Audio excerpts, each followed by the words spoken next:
Teddy, darling, are you ready? Okay, good. You are ready now. Can you Okay. stop? It's See a the camera? little shy. Okay, good. And here's how we do it. And it is hello and welcome to Pet Talk with me, Anna, and a very chatty Teddy. There we go. A very chatty Teddy. And Teddy, who is our guest? Our guest today is Elizabeth Johnson. Hello, Elizabeth. Hi, hi. Hi, Teddy. Oh, Teddy. He's just got back from a walk as Elizabeth saw, there was stuff all over his ears, and we had to have a little bit of a groom just for the camera. So, As it should be. as it should be, but he is very, very keen to be involved. So now, Elizabeth, you are here because you have written this wonderful book called Know Your Dog's True Nature, Understanding Canine Personality, unusually, I would add, through the five elements. And here is the book. Hmm.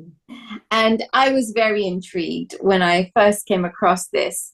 Anything that's going to help me to understand Teddy better is great in my estimation. So what led you to taking this approach to understanding dogs?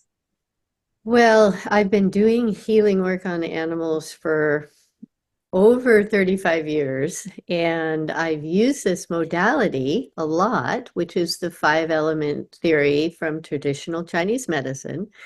And um, and I had seen many, many clients as I was talking about their animals, they would start reflecting on their household lives or their work lives or their friends. And they'd go, does this work for people too? And of course it does. Yeah. And so sometimes on the second visit, when we had discussed the animal in the protocol and everything, they would come back and they would say, I now know who my husband is, or I get this coworker I have. I've been so frustrated with them and I just don't know how to talk to them or anything.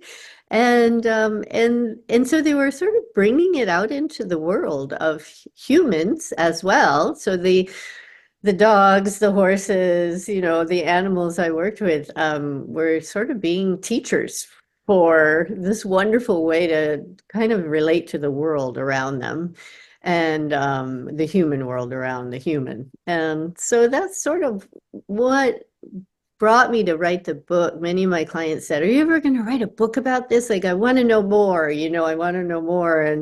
And there's only a few human books that really kind of do justice to it on a personality level and matter of fact, there's probably two, and a level that you can really get to understand who your human is or who your the dog is. And I believe I'm the only one that's really written and focused on the personality aspect of the dogs and what their wants, needs, and stressors are. And those are the three big things that, kind of make the world go round for us as wants, needs, and stressors. And so knowing that with your dog is really powerful because you can then know how to make them happy. That's the goal is we want everybody to get along and be happy. So at least in my Pollyanna way, that's how I feel about it. Let's understand each other better. So yeah. So that's why I wrote the book.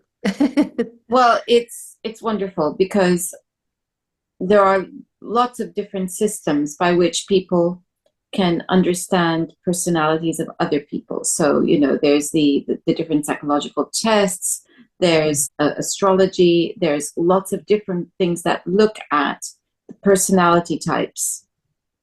But that's why I thought your book was so wonderfully unique because now we're looking at personality types for dogs as well. And anyone living with animals knows that they have personalities. Mm-hmm. There's no question that they have personalities. And the astrologer side of me sees this very clearly in Teddy's choice of friends. Mm. So, all his friends are all of a particular personality type. But I Mm. thought maybe it would be good to do a little demonstration of how this works. And we've got Teddy here. Um, have you got something to say about this? Maybe. I think he'd like to be convinced. Okay, okay, easy. Yeah. How does this work a Yeah. little bit? Yeah. So tell me a little bit about tell me about a few things. One is when he gets stressed, what does he do? What does he act like? Well, it depends on the level of stress. So if he is, let's say he meets a dog that scares him, like Hmm. Rottweilers. They're his biggest thing. There's others, but that's the worst thing that could happen on a walk is that he sees a Rottweiler. Hmm. He goes straight into attack mode. So Oh, this is a fear reaction, okay. and he is. What he wants to do is let the other dog know that he's a force to be reckoned with, Hmm. and he's really good at that.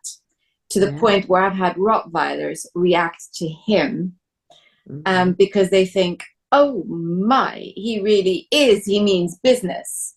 Yeah. So Yeah. this is, yeah, um, this is one type of stress. So that's a fear reaction. And when he's afraid, he goes straight in to aggression because he Hmm. wants to scare off the possible danger. I'm not sure he knows what he would do, but he's an act first, ask questions later kind of dog.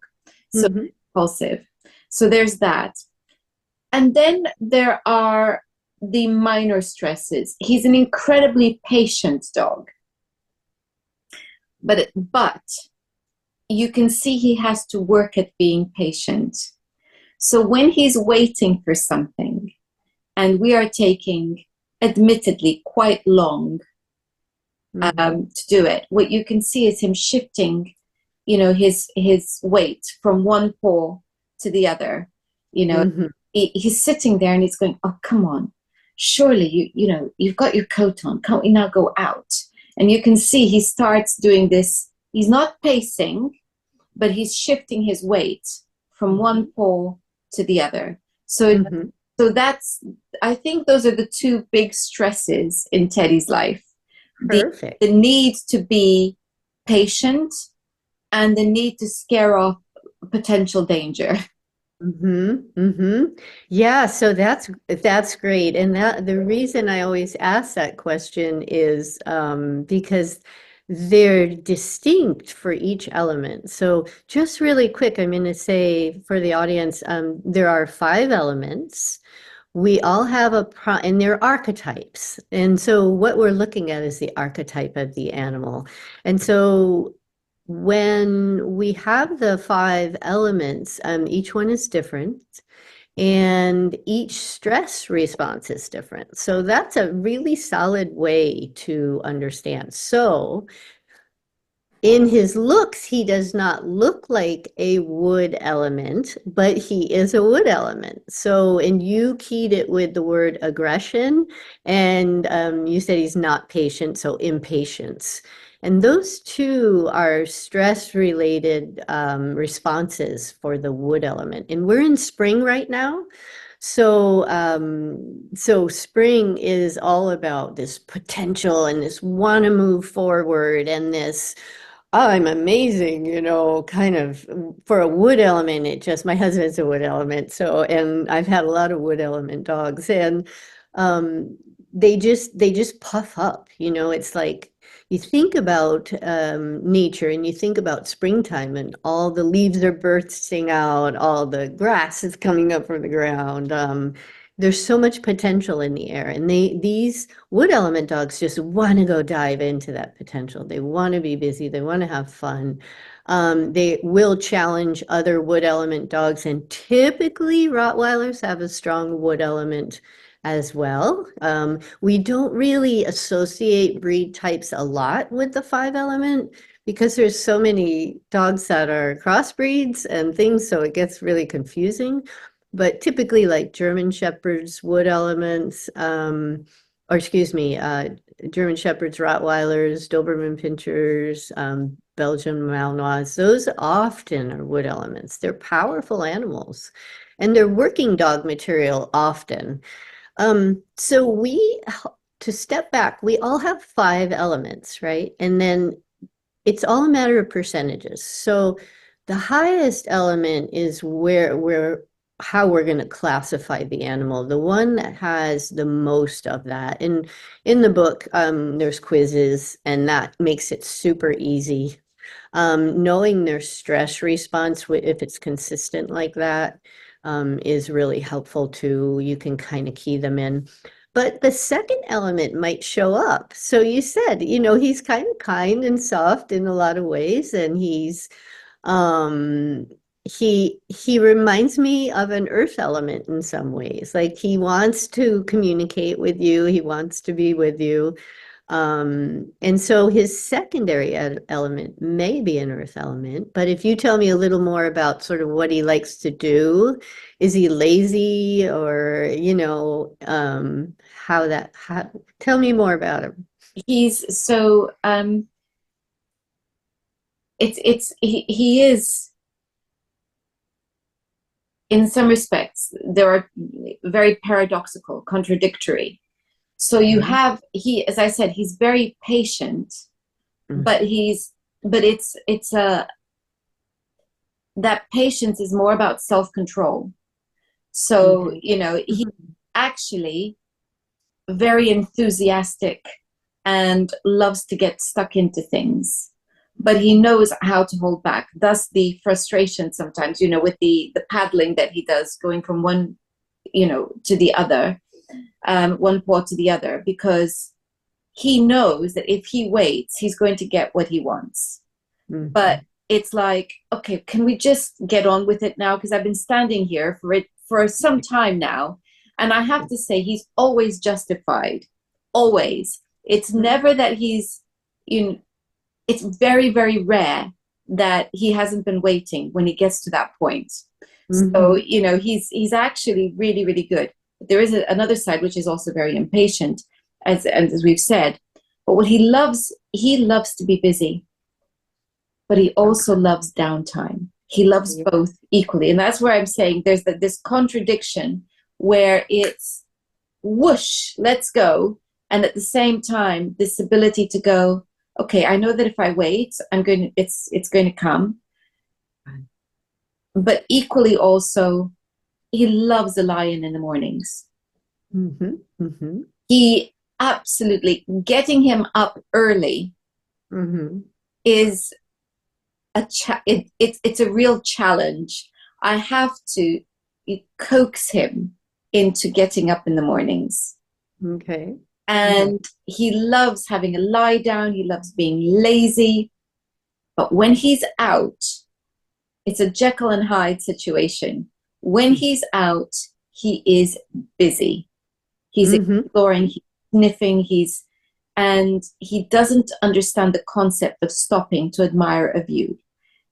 He'll Right, right. stop to sniff, but if we stop, it's why are we here? Let's go, move. Yeah, yeah. Sitting on a park bench. No, that's not what we're going to do. That's what we do at home. It's Mhm. so Mhm. that's the Mhm. difference. Yeah, great. That's good. So that's right on track with the earth element. Earth elements are kind of lazy. They kind of want to lay around, they love to lay on the earth if they can, and just be outside. They're like kid-loving dogs. They're human-loving dogs. I always say if a burglar came in through the window, they would invite him in and show him where all the good stuff is, and so I think his primary really truly is the wood, and his secondary is the earth, which is kind of beautiful because it is a contrast, but it's this beautiful just flow dynamic animal, wants to go, wants to do, strong, solid, in mind and being, but he also has this kindness and he has the patience, even though the wood element's going impatient, impatient, impatient, the earth element is going patient, patient, patient. So there's this lovely balance, and what a delightful dog he must be that to just live with in that way when you think about it that way. So some people that would drive them crazy, I think, because it would, like turning on and off each one. But for when you know about the elements and you learn about the elements, you can sort of see how the balance fits with some of these sort of recipes of whatever element they are. So, and the tertiary, the third element will show up as well sometimes. And so I'd be curious to see if there's some other little thing that shows up. It's typically the primary we see the most.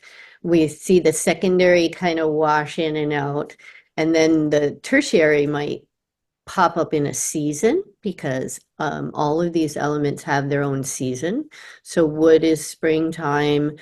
His earth element is late summer.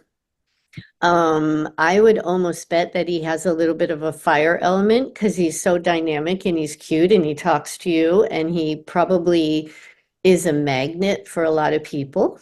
So that would be the fire element, and that's the summer.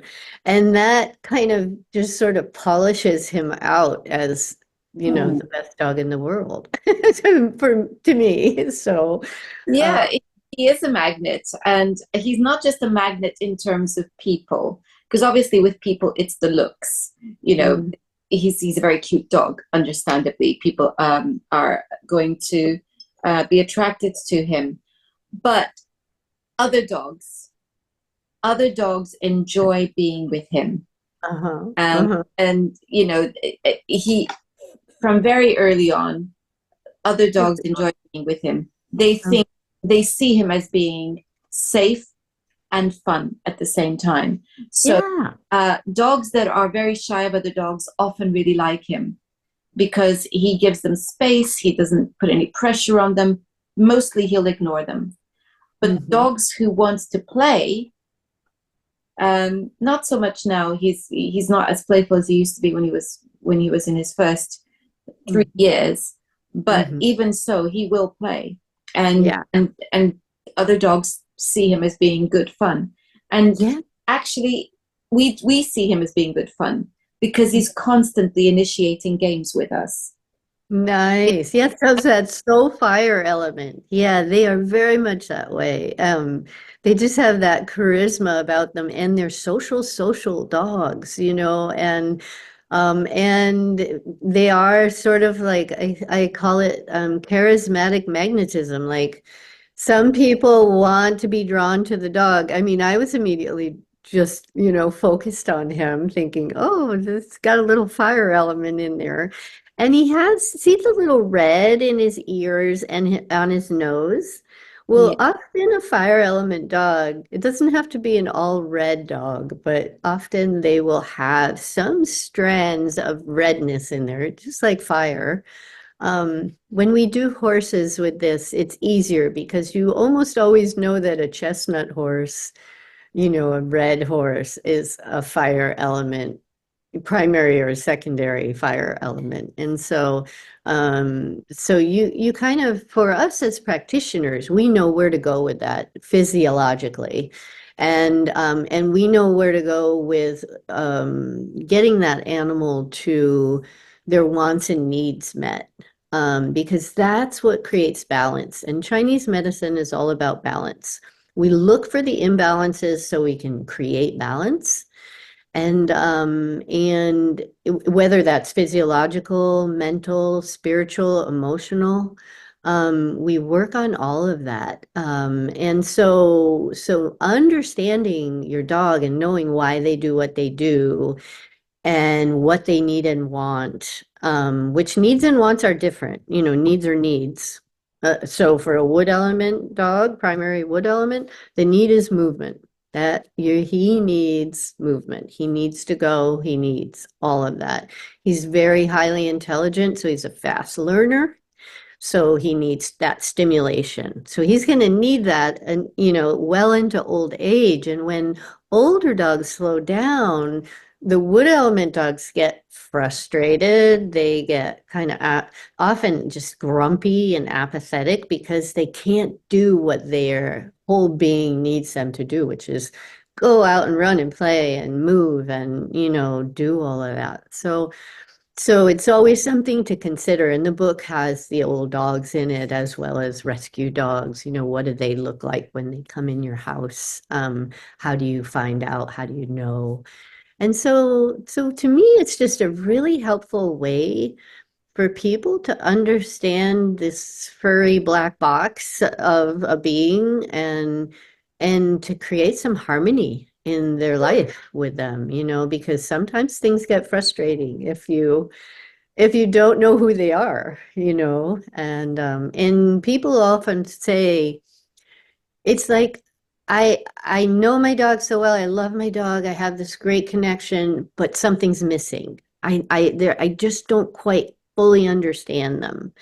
And that's it, the wants and needs and why they do what they do when they're stressing. So, he's just a noble fellow. I can see it in his eyes and participating quite well in this. And do you have anything else to say, Teddy? Teddy, is there something you want to say about all of this? What you think? Yeah. Maybe Okay.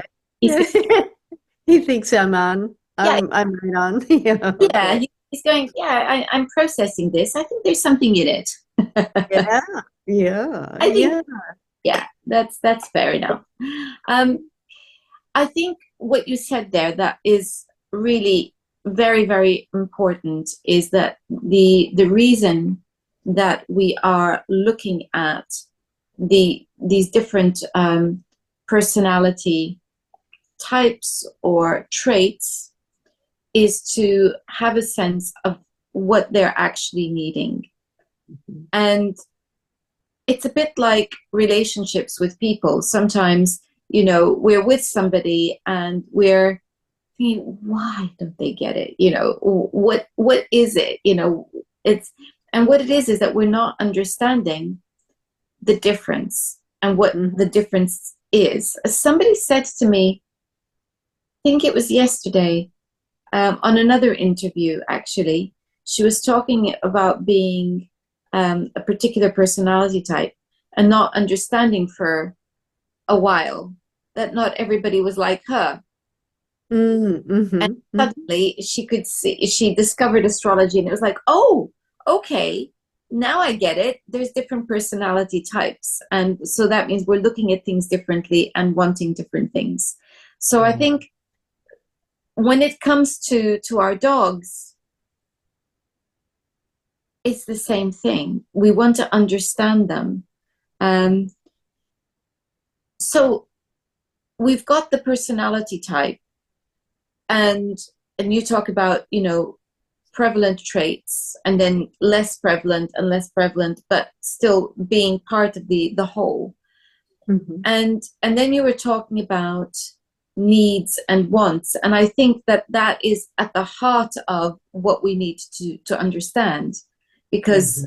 we're taking care of our dogs. We must understand what they need Mhm. and what they want. Tell us about wants. What is the distinction that you see between needs and wants? The needs. So needs are, so I'll talk about his wood element. Needs are for a wood element are movement. If you take a wood element and you keep them in the house all the time, they don't get out. Let's say you're a 75, 85-year-old person and you've adopted a wood element dog. It's going to be very detrimental in a lot of ways because what's going to happen is that aggression that they feel, that stress response, because they're going to be stressed, they're going to be imbalanced, they're not out, they're not moving, they're not learning really anymore, they're just, kind of feeling like a blob. So they're going to be unhappy. The dog is going to be unhappy, and then the human's going to get unhappy. And then the dog is going to start to protect the human. So this wood element will become a protector. They will overprotect their humans when there's an imbalance in the house. So when you think about that, that movement and that dynamicness that these dogs need, they need to go up into the mountains with a 25-year-old guy and hike for 10 miles or go backpacking for a week, and that's what they like. And so it's really important for them, and that is a need. It's also a want, they sort of overlap, but the wants for them are a little more they're a little more negotiable, I guess. And so when we look at this particular element, we look at many working dogs, like I said, police dogs, military dogs, dogs that want to learn but they need boundaries because there's so much potential in this animal that they need a boundary of sort so that they don't just kind of be detrimental to their own body, which they can be, and B, not be in good behavior because they want to be in good behavior. So these are the dogs that when you're teaching them, they need to know that you are the leader, and you're teaching them and you're there. And then they're the absolute best animals you could imagine to have around. They listen, they're right there with you. And so those boundaries are a want, but again, they sort of dovetail in with the need because if you want that dog to be balanced, healthy, happy, I think that's my dog out there. Do you hear? Um, they really need to have some structure to their life. And they also want the structure. So needs and wants are interesting where sometimes they overlap and sometimes there's on some of the elements, and this is all in the book, we put it in charts and we put it in stories and we put it in dialogue. Sometimes the wants can be forfeited if need be.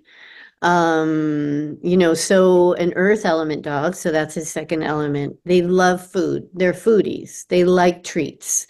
Treats, you run the world. You could train a wood element, a solid wood element without treats, and that dog loves to learn so much that they don't need treats. And so police officers don't train them for treats. Search and rescue, military, they train them for praise and moving forward. That's how they're training them. But with the earth element, treats are really, important, and food isn't in need for all of us, right? But for earth element, food is a need and an extreme want, and it guides their world. So him, he can learn anything if you just give him treats. And not every earth element is that quick to learn. So if he was a primary earth element, he might be a little bit of a slow learner. And when you think about earth and nature, earth is got this long memory, right? I mean, it's been here.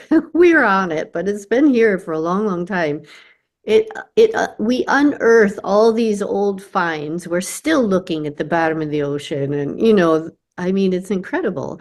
And so they have a really good memory when they want to, but they're a little lazy and slow in learning things. So unless you have treats, and if it's the perfect treat that they love, if it's bacon or some yummy, really juicy thing, then they're going to learn faster. But if you ask them to do it without a treat, they're probably going to look at you like, come on, hand it over, and let's do this right.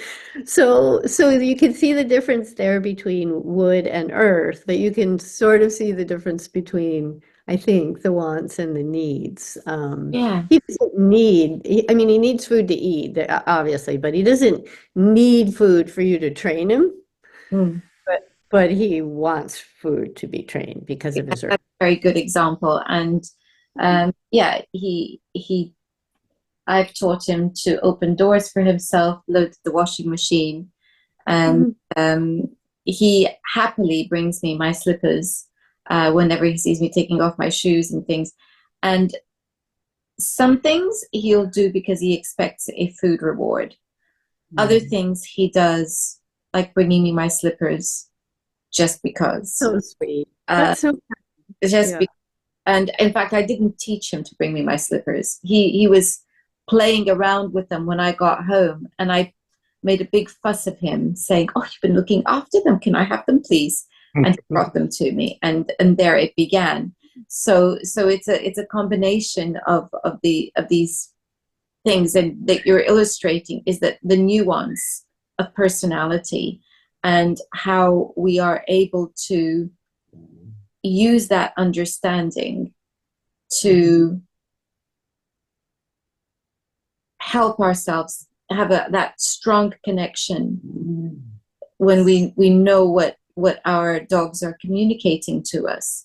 And you were talking about being a leader, a teacher. Well, that's not about discipline and being the pack leader. It's, as you said, it's about structure and providing the structure. And Yeah. Teddy certainly thrives on having a structure because it means that he knows what to expect in the day. Exactly. And wood element animals are always looking for what's next. What are we going to do now? What's next? So giving them some structure is really a very positive thing for them. And it keeps them balanced, you know? Yeah. It really, really does. So, Yeah. So it's wonderful to to see how your book could be of help to people who, particularly, if you're new at having a dog in your life. mm, This is a wonderful insight into what makes them tick, um, right. not just as a species, but individually. Hmm. I think this is why I thought it would be so much fun to talk about it with you. So thank you so much, Elizabeth, for Yeah. doing exactly that. Yeah, thank you. It was great fun. And just so people know too, the second half of the book has human stories and things. So once you figure out who your dog is, then you can figure out who you are. And then you can really have this incredibly dynamic, wonderful participating relationship together. And that's the ultimate goal. And then you can take it out into the world and you can look at your Aunt Mary or, someone in your life that drives you crazy and you can find understanding and it lowers your stress level. It just lowers your stress level. So that's always the ultimate goal. And I figured the dogs and I would team up to try to put that out in the world and see where it goes. So yeah. Perfect. I'll be putting a link to your book in the description box, but if people want to find you, how do they do that? I have a website which is, excuse me, Elizabeth with a Z. Sorry, losing my voice. Anne with an E, Johnson, Johnson. So ElizabethAnnJohnson.com. And there's lots of information on there about the book and where to get it. It's traveling around the world and we've done lots and lots of media for it and communication with wonderful people everywhere like yourself. So yeah, yeah. So that's the best way to find things. Yeah. I will be putting a link to your website in the description box then. Perfect. Thank you. Thank you, Anna. And thanks. And I just think he is the most special dog. So Well, congratulations. I don't think I'll be arguing with that. Thank Yeah, good. you. And thank you all for watching. Until next time, goodbye.